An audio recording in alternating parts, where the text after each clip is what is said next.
ব্যবসায়ীর কাছ থেকে ঘুষের নামে 52 কোটি টাকা নেয়ার অপরাধে সাবেক ভূমিমন্ত্রী সাইফুজ্জামান চৌধুরী জাবেদ সহ 11 জনের বিরুদ্ধে মামলা করেছে দুর্নীতি দমন কমিশন। বৃহস্পতিবার দুদকের নিয়মিত ব্রিফিংয়ে এই কথা জানান সংস্থার জনসংযোগ কর্মকর্তা আক্তারুল ইসলাম। মামলার এজাহারে অভিযোগ, থার্মেক্স গ্রুপের ব্যবস্থাপনা পরিচালককে ভয় ভীতি দেখিয়ে সাইফুজ্জামান সহ 11 জন 52 কোটি টাকা হাতিয়ে নেন।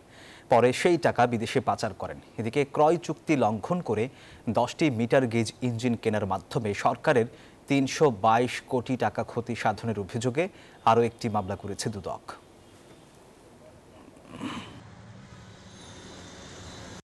থার্মেক্স গ্রুপের ব্যবস্থাপনা পরিচালক আব্দুল কাদির মোল্লাকে চাপ ও ভয়ভীতি দেখিয়ে 52 কোটি টাকা বা ঘুষ গ্রহণ বাবদ অপরাধের অভিযোগে সাবেক ভূমিমন্ত্রী সাইফুজ্জামান চৌধুরী সহ ইসিবিএল ব্যাংকের মোট 10 জন কর্মকর্তার বিরুদ্ধে দুর্নীতি দমন কমিশনে আরও একটি মামলা দায়ের হয়েছে। একমাত্র স্মার্ট সিটি বসুন্ধরা, আধুনিকতায় এক ধাপ এগিয়ে।